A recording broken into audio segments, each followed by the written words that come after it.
Bueno, vamos a iniciar. Estábamos hablando en la clase pasada de lo que es el derecho civil, la evolución del derecho civil. También mencionábamos por lo que respecta a los conceptos que existen del derecho civil. Decíamos que vamos a encontrar varios conceptos y decíamos de igual forma que no se ponen de acuerdo los tratadistas por lo que hace al concepto de derecho civil.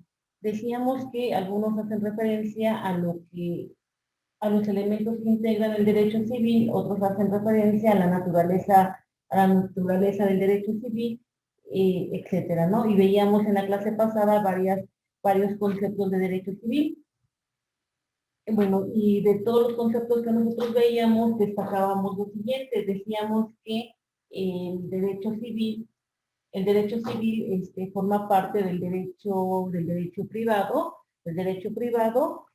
decíamos de igual forma que en esta disciplina cuando está encargada de regular las relaciones jurídicas de los hombres desde el momento de su concepción hasta su fallecimiento, ¿no? De igual forma decíamos que en el derecho civil vamos a ver lo que son los elementos que lo integran, vamos a ver lo que son las personas, los bienes, las sucesiones, las obligaciones, el patrimonio. ¿Sí? Bueno, después de esto estábamos comentando cómo se origina lo que es el derecho civil y decíamos que tuvo,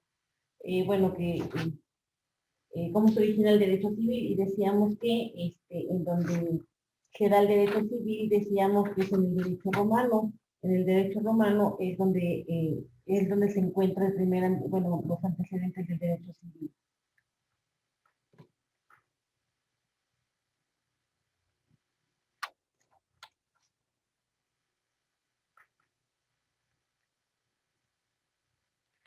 Después de esto comentábamos,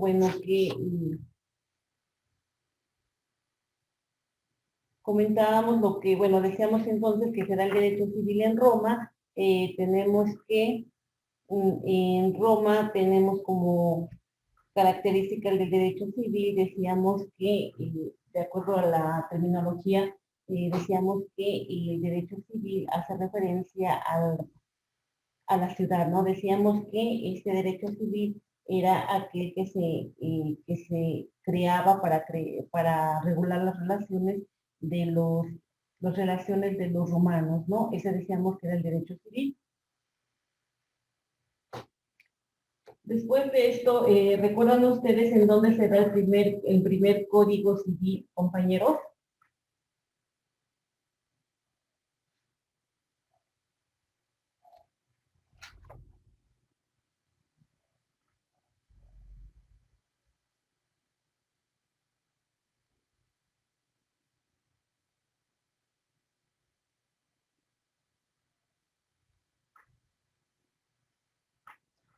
Bueno, tenemos por lo que hace el primer código que se da, decíamos que es el primer código que se va a dar, va a ser en Francia, ¿no? Es el código, se da en Francia, se da con Napoleón Bonaparte, ¿no? Bueno, pero anteriormente podríamos comentar nosotros que el derecho civil van a ser en Roma, nace en el año 450 a.C., nace al publicarse en Roma lo que son las 12 tablas. Si ustedes recuerdan lo de las 12 tablas, decíamos que aquí en estas 12 tablas se habla de lo que es en la tabla primera, en la tabla segunda, lo que es la organización del procedimiento judicial. Se habla de igual forma en las demás tablas de lo que hace referencia a la patria potestad, a la tutela, a la curatela, ¿no? Entonces tenemos que el derecho civil nace en Roma, nace en el año 450 a.C., al publicarse las 12 tablas, ¿no? Después de esto tenemos que el derecho civil en el imperio romano proviene del corpus iuris civilis. Es un cuerpo integrado por códigos, por ordenamientos, por instituciones y por constituciones, ¿no?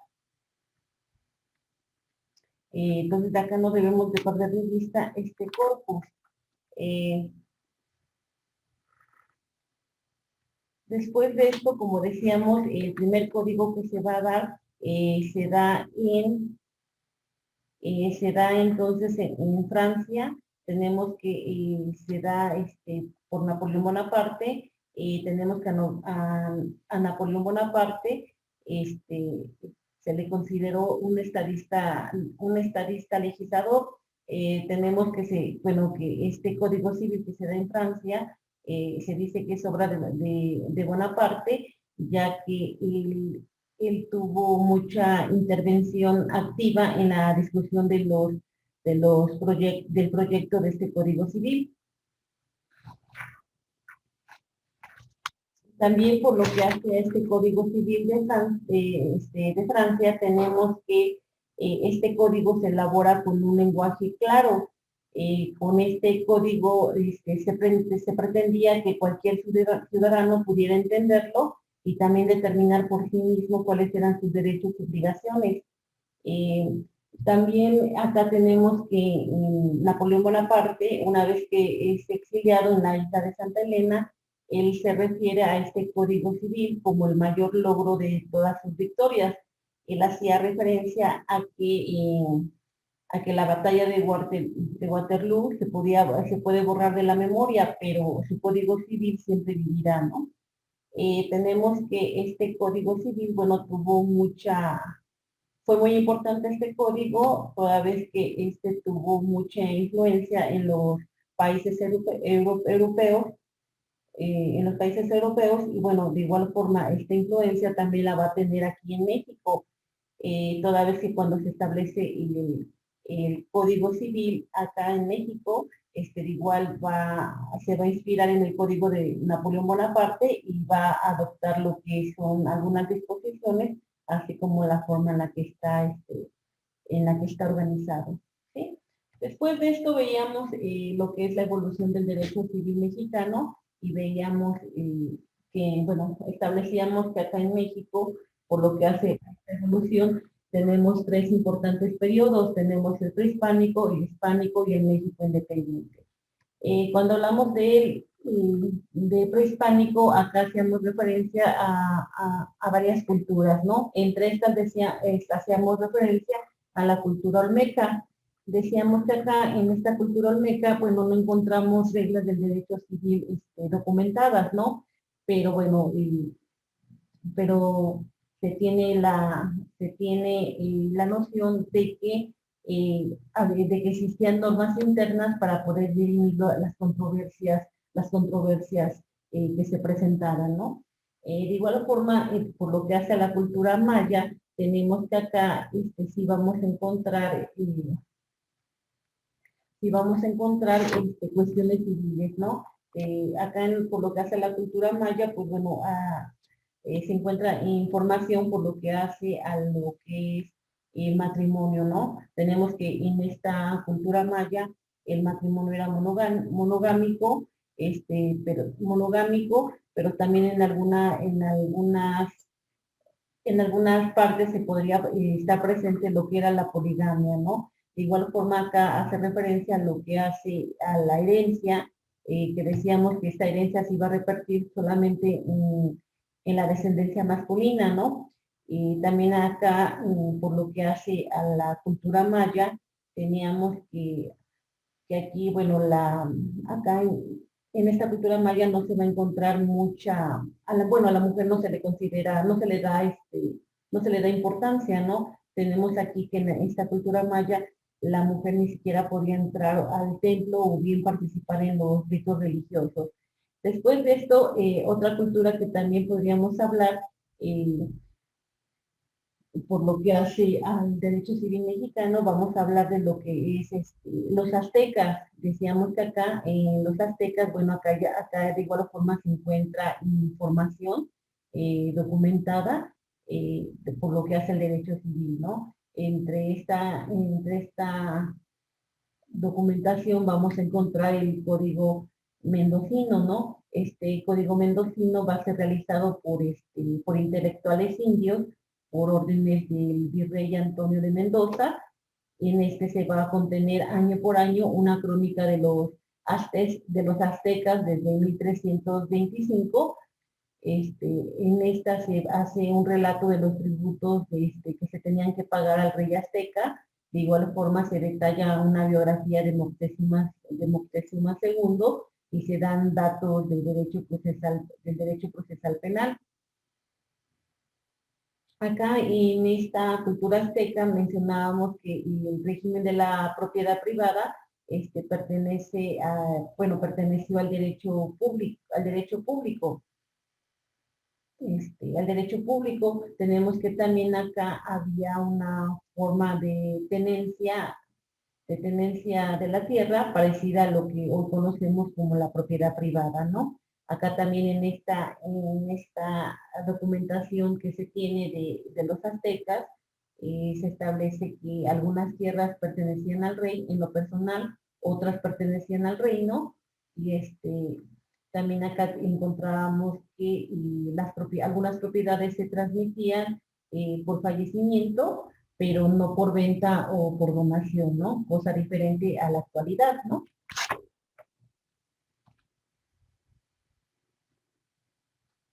También acá, y cuando hablábamos de la cultura azteca, si ustedes recuerdan, por lo que hace el tema del divorcio, tenemos que acá se declaraba por autoridades, ¿no? Era declarada por la autoridad. Para poderse divorciarse se tenía que acreditar algunas de las causales ya establecidas, ¿no? Dentro de estas causales teníamos lo que era la esterilidad, era la pereza de la mujer, era la incompatibilidad, ¿no? Acá los jueces eran los que autorizaban la disolución del vínculo matrimonial, y teníamos que el culpable del divorcio iba a perder la mitad de sus bienes, ¿no? Tenemos que los hijos quedaban con el padre y las hijas quedaban con la madre. Teníamos también acá que la mujer divorciada o la viuda tenía que esperar un determinado tiempo antes de que se volviera a casar, ello para poder preservar lo que es la filiación de la descendencia, ¿no? Poder establecer quién era el padre del menor, ¿no? También tenemos que aquí en esta cultura azteca vamos a tener que el sistema de separación, bueno, que acá predominaba lo que era el sistema de separación de los bienes, ¿no? Eh, Teníamos que acá también en ocasiones se encontraba la necesidad de pagar un precio por la novia, o bien se recibía la dote que la esposa llevaba al nuevo hogar, ¿no? Bueno, eso sería por lo que hace al periodo prehispánico del derecho civil aquí en México. Después de esto vamos a tener lo que es el, el periodo hispánico.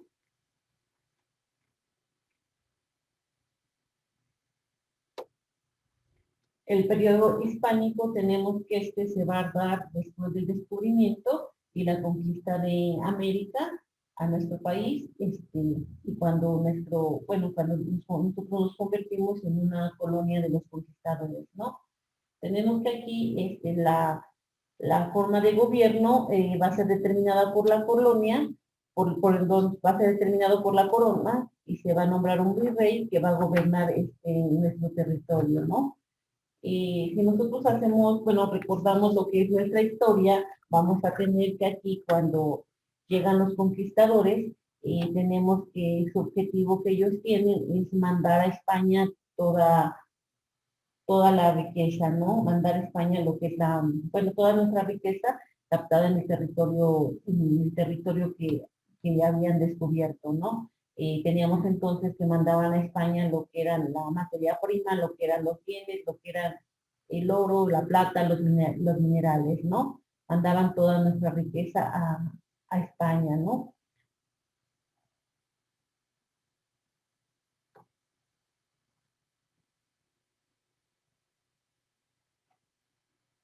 También aquí podríamos mencionar, bueno, de acuerdo a nuestra historia, cuando es lo que es la conquista, tenemos que en este periodo también tenemos que eh, se va a organizar un sistema de control de los indígenas mediante la evangelización. Tenemos que acá cuando se da esta evangelización, vamos a tener nosotros que se apoyan de lo que son las órdenes religiosas, ¿no? Tenemos que entre los años de 1525 y 1535 se van a introducir nuevas costumbres, bueno, nuevas costumbres a México. Tenemos que estas nuevas costumbres se contraponían a lo que era la organización interna, ¿no? Eh, Tenemos que también aquí, por lo que hace a la conquista de la Nueva España, vamos a encontrar aspectos positivos de la cristianización.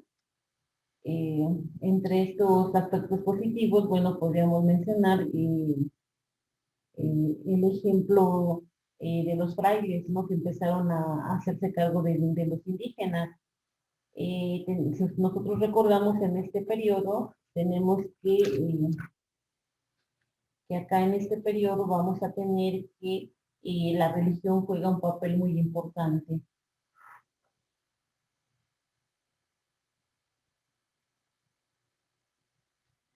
Juega un papel muy importante. También acá vamos a hacer referencia a nosotros que acá van a encontrarse dos formas de pensamiento totalmente diferentes, ¿no? Una por lo que hace al pensamiento bueno, que tenía nuestra cultura azteca y lo que era también ahora las ideas que traían de España, ¿no? De aquí entonces vamos a tener nosotros que en el sistema jurídico se fue integrando por algunos postulados romanos, germánicos, canónicos, así como de reglamentación monárquica, ¿no? Es así como va llegando como se va estableciendo el derecho en México.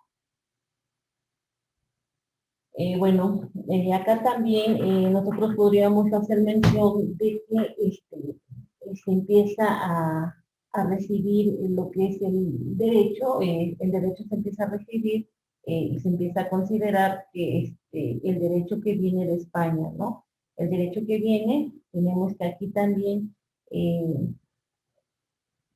bueno, se empieza a recibir el derecho de España, ¿no? Un derecho extranjero, ¿no? Totalmente diferente al que se manejaba entre los indígenas, ¿no?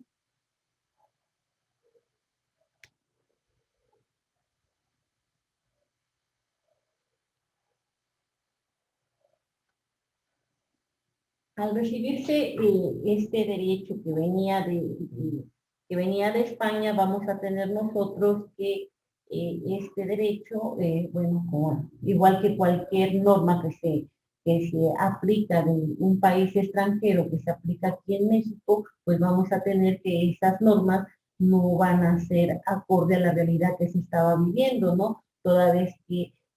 Son toda vez que son alejadas al entorno económico, político y social que se vive, ¿no?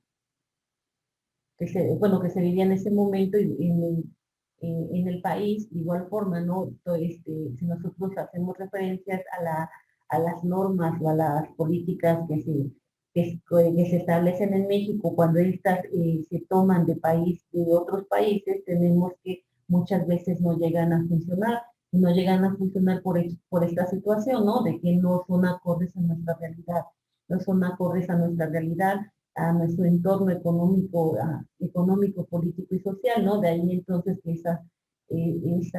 esa normatividad o este, esa- esas políticas que se toman, pues muchas veces no llegan a ser, no llegan a tener pues mucho éxito, ¿no? Bueno, pero pues seguimos con lo mismo aquí en México, ¿no? De que si viene del extranjero, pues nosotros consideramos que son buenas, ¿no? Bueno, eso era como un paréntesis.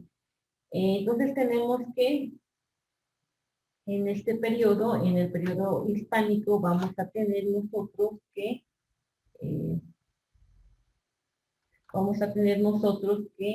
eh, en nuestro territorio, en primer lugar, se va a recibir lo que es el derecho español. Este derecho español va a estar plasmado de diversos cuerpos legales, ¿no? Dentro de estos vamos a tener, por ejemplo, lo que era lo que toda esa normatividad que se tomó de lo que es el derecho romano, lo que era el corpus juris civilis, ¿no? Eso se va a tomar acá, se va a aplicar acá en México en esta etapa.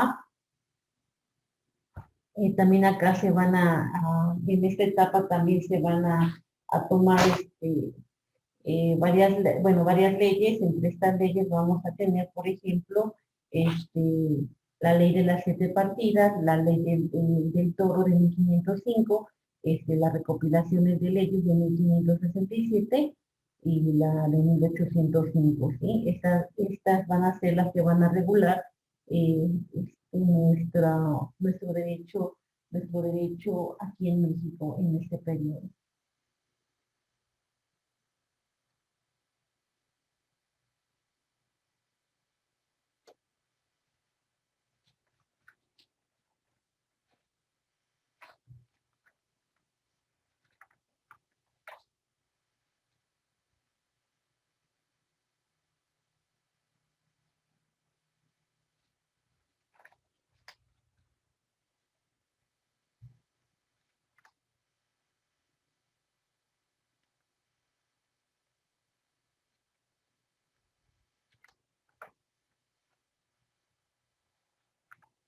Tenemos aquí, por lo que hace, tenemos que durante la colonia vamos a tener que va a existir una imposición estrictamente española. Tenemos que en los primeros años de la vida de la Nueva España, las cuestiones legales derivadas de la conquista y de la colonización se tuvieron que resolver de manera casuística. Eh, Esto respecto a la forma de vida del pueblo, esto era respecto a la forma de vida del pueblo conquistado. Tenemos que no siempre, bueno, las cuestiones que se presentaban no siempre estaban previstas en ordenamientos del pueblo español. Al no estar establecidas estas cuestiones en esta normatividad española, se obligó entonces a los monarcas a dictar nuevas reglas, ¿no? Estas reglas en un principio fueron dictadas utilizando el método del ensayo y del error, ¿no? Tomando como base las instituciones peninsulares. Tenemos que, bueno, al tomarse como base estas instituciones peninsulares, no siempre se dieron soluciones iguales, ¿no? Toda vez que, como decíamos, los problemas pues eran diferentes los que se presentaban acá a los problemas que existían en España, ¿no? Tenemos que aquí, por ejemplo, se utilizaban lo que eran las cartas, o bien los pareceres que eran enviados a los monarcas españoles por las autoridades y particulares residentes en las Indias, ¿no? Se fueron dictando así lo que eran las normas de todo tipo, y después de esto, bueno, con estas normas, después empezó a existir, bueno, problemas, toda vez que, como decíamos, ¿no? Muchas veces pues no eran acordes a la realidad que se estaba viviendo en ese momento, y, bueno, en México, ¿no? De aquí entonces, al existir normas regadas de acuerdo a la situación que en ese momento se presentaban, eh, bueno, se presentaban en México, al existir normas diversas, teníamos entonces que eh, eh, algunas eran, eran olvidadas, otras normas bueno, se encontraban sueltas. De ahí entonces se crea la necesidad de recopilar estas disposiciones y ponerlas en orden, ¿no? Dando lugar así a lo que nosotros vamos a conocer como el derecho indiano. Este derecho indiano era un conjunto de normas dictadas por las autoridades españolas metropolitanas o bien sus funcionarios en los territorios conquistados. para que estas normas fueran aplicadas en los espacios geográficos.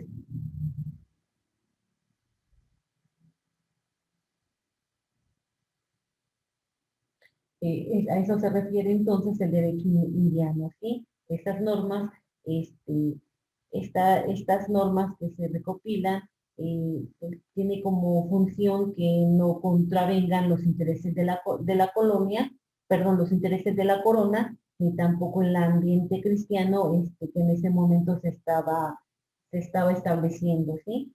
Tenemos entonces que esta legislación indiana va a producir un derecho desconfiado y plagado de trámites burocráticos.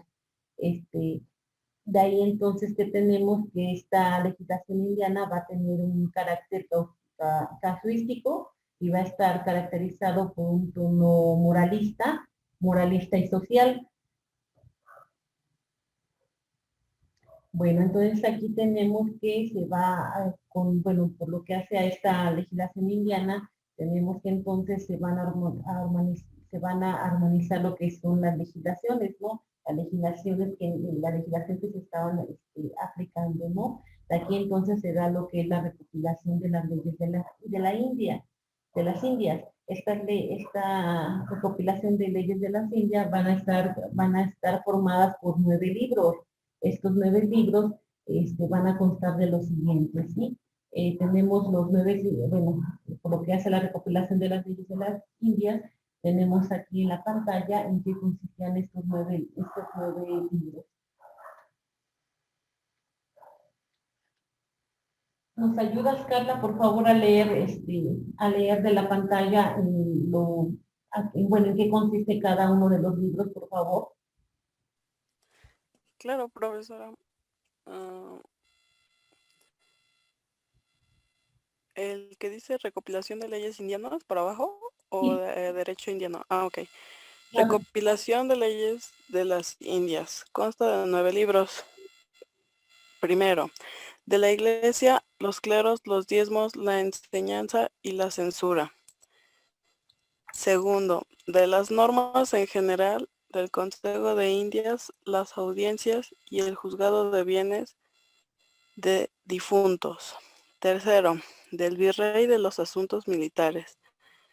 Cuarto, de los descubrimientos de nuevas zonas, el establecimiento de centros de población, el derecho municipal y las casas de moneda.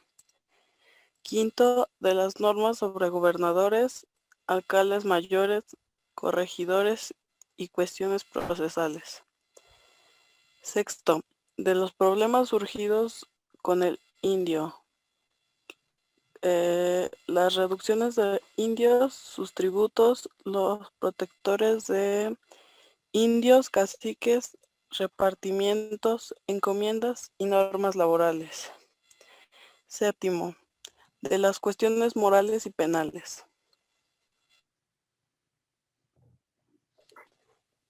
Octavo, de las normas fiscales.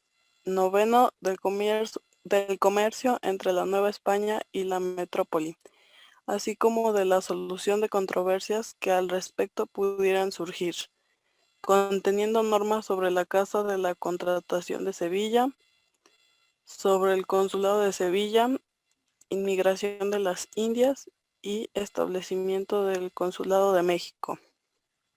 ok, gracias, compañera. Bueno, entonces tenemos que estas leyes de las Indias van a ser las que se van a aplicar en este periodo en México, ¿sale? Tenemos que en estas normas incluían cuestiones de derecho público, bueno, tal y como acabamos de escuchar. También teníamos, por ejemplo, las cuestiones del orden privado iban a estar reguladas por el derecho castellano. Por el derecho castellano, dentro de estas tenemos lo que son las 7 partidas o bien por el derecho canónico. Tenemos que en este periodo vamos a tener que también se van a establecer por lo que hace al régimen contractual, vamos a tener que algunas materias de carácter privado, como la propiedad inmobiliaria o bien el contrato de mandato, el contrato de seguro o bien algunas cuestiones de derecho mercantil van a estar reguladas en esta recopilación de las leyes de las Indias, ¿no? También se van a establecer reglas especiales por lo que hace a los contratos celebrados con los indios y la forma en la que se puede transitar de la poligamia a la monogamia cristiana, ¿no? Eh,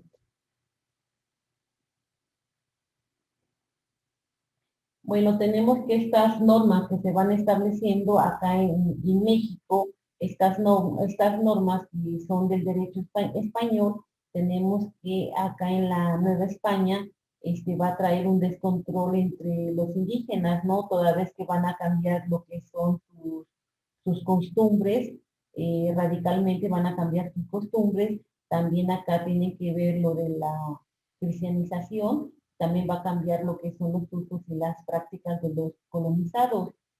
También acá, por lo que hace al aspecto del matrimonio, vamos a tener que también el derecho indiano va a aportar disposiciones, disposiciones propias de esta Nueva España, ¿no? Por ejemplo, acá tenemos por lo que hace a los impedimentos para contraer matrimonio, van a ser diferentes, ¿no? También va a haber una mayor flexibilidad para poder obtener lo que son las dispensas, ¿no?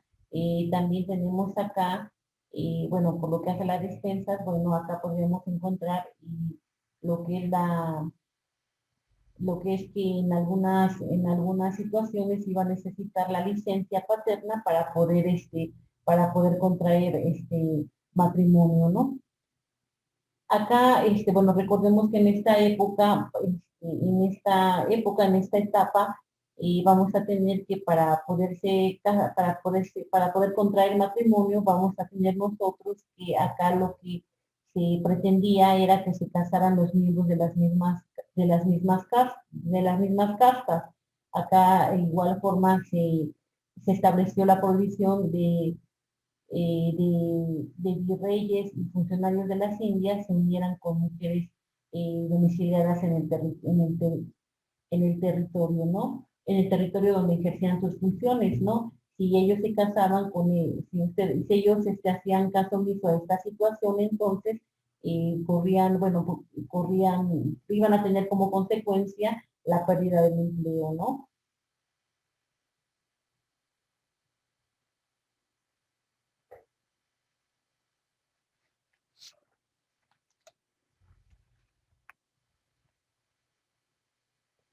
Acá también en esta etapa se van a dar lo que son las uniones concubinarias, ¿sí? Acá, bueno, tenemos que aquí españoles, bueno, se van a casar con indígenas, se van a casar con indígenas, pero bueno, acá la forma en la que se van a casar va a ser a través de la religión, ¿no? Pero podríamos tener que algunos de estos españoles, bueno, ya estaban casados legalmente en España, pero aquí se les iba a permitir que se casaran con las mujeres, pero bajo la religión nada más, ¿no? Bajo la religión, ¿no? De tal forma entonces que se establecieron normas para poder evitar que que los colonizadores abandonaran a sus esposas en España, ¿no? Y así también para poder preservar lo que era la unidad de la familia indígena. eh, ¿De qué forma se iba a preservar esta unidad de la familia indígena? Bueno, pues iba a ser, se iba a prohibir que la esposa trabajara en la hacienda de un colono si el marido no trabajaba ahí, ¿no? Tenían que trabajar en el mismo, bueno, en el mismo lugar, ¿no? También acá, en estas leyes también se van a establecer reglas especiales sobre los tesoros y los derechos de la propiedad, ¿no? Tal y como comentábamos hace un rato, bueno, todas las riquezas que se encontraban acá en la Nueva España, pues tenían que ser enviadas a España, ¿no? Tenemos aquí, por ejemplo, se va a establecer se va a establecer que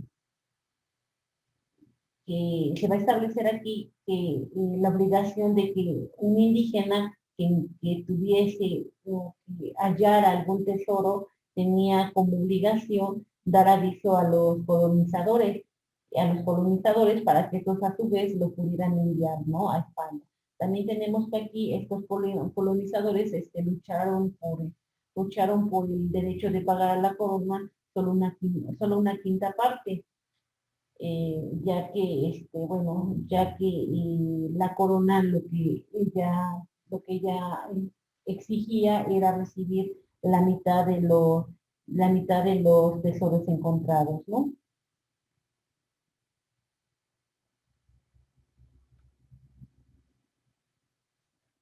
También aquí en este periodo también podemos nosotros mencionar otros aspectos en materia civil, por ejemplo, eh,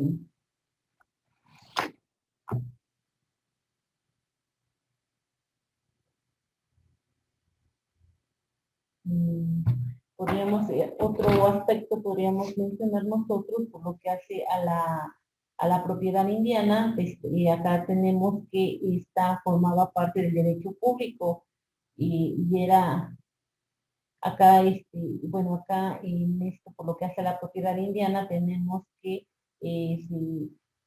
se tenía el deber de cultivar las tierras recibidas por reparto y de invertir una décima parte de las ganancias en las propiedades heredadas y construir ahí una casa, ¿no? Eh, acá se evitó que el derecho de los indios, se evitó el derecho de los indios de vender innecesariamente sus tierras, ¿no? Se constituyeron los mayorazgos, que bueno, que acá recordemos que cuando se constituyen esta figura de los mayorazgos, vamos a tener que ellos van a poder disponer,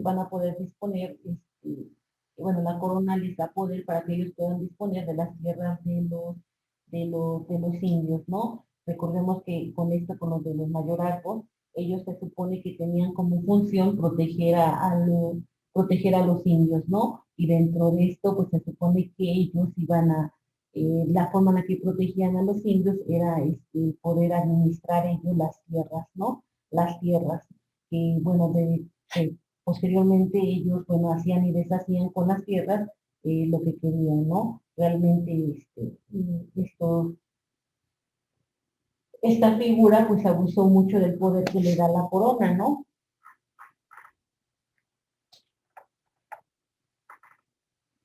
Acá también por lo que hace en materia de sucesiones vamos a tener que eh, se va, se va a establecer reglas para suceder en caso de encomienda de mayorazgos y de cacicazgos, ¿no? Acá tenemos que en este derecho indiano tenemos que y acá tenemos, por lo que hace a las sucesiones, tenemos que se van a tomar medidas para proteger la libertad testamentaria, ¿no? Contra las presiones que en ese momento se tenían por parte del clero, y de igual forma se trataba de garantizar la debida administración de las sucesiones abiertas en las Indias que tenían por objeto herederos domiciliarios en la península, ¿no?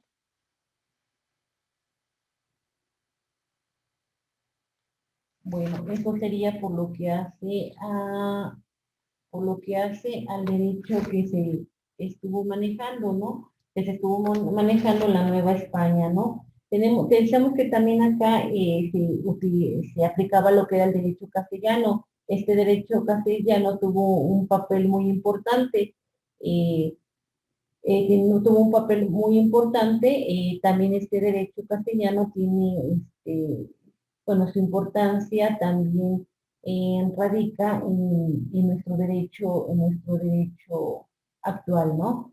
Tenemos, por ejemplo, aquí en el derecho castellano, tenemos que la costumbre es considerada una fuente del derecho aplicado acá aplicado bueno, aplicado en esta etapa en el México virreinal, ¿no? De igual forma tenemos que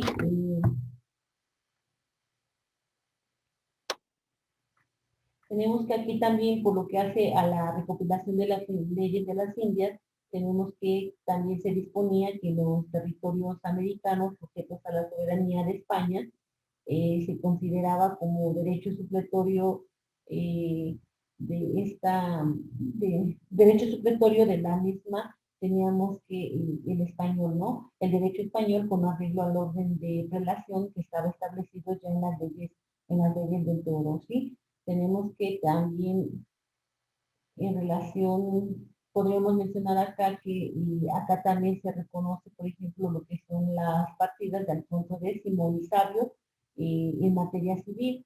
Ello por la,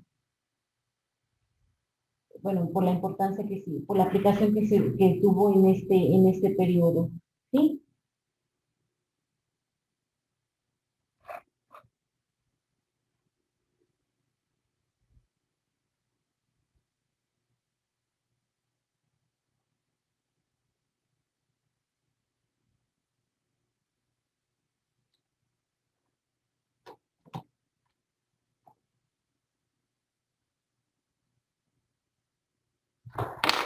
Con esto podríamos nosotros decir que durante la colonia tuvieron aplicación en nuestro territorio un derecho indiano peninsular y un derecho indiano criollo, los cuales estaban adicionados por costumbres internas, ¿no? Decíamos que en este periodo la costumbre también va a tomar mucha importancia. Tenemos que el derecho castellano también va a estar adicionado con las costumbres que en nuestro territorio se generaron respecto a determinados casos concretos, ¿no? Tenemos que también el derecho canónico positivo también se aplicó en esta etapa, ¿no? También tenemos que el derecho común, que está integrado por una parte por la dogmática que se genera con la literatura creada a finales del siglo XI, también se va a aplicar el Ius Civilis, y por otra parte la doctrina que surge en torno a esta compilación de normas, ¿no?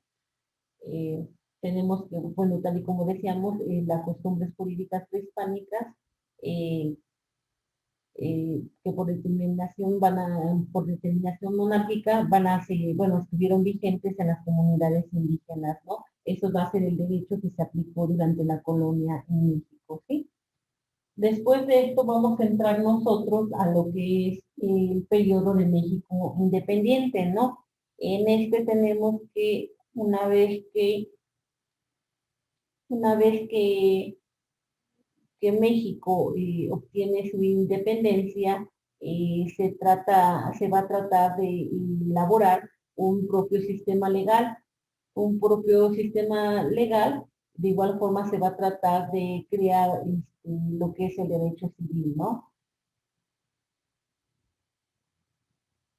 Pero tenemos que a inicios del periodo de México independiente vamos a tener nosotros que, bueno, va a ser difícil crear todo un cuerpo de derecho privado, ¿no? De ahí entonces que de manera provisional se tuvo que mantener lo que es el derecho de la colonia, ¿no?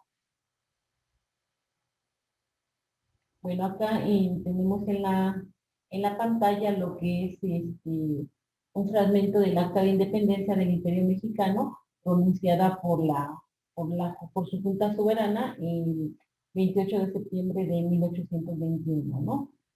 Acá, por ejemplo,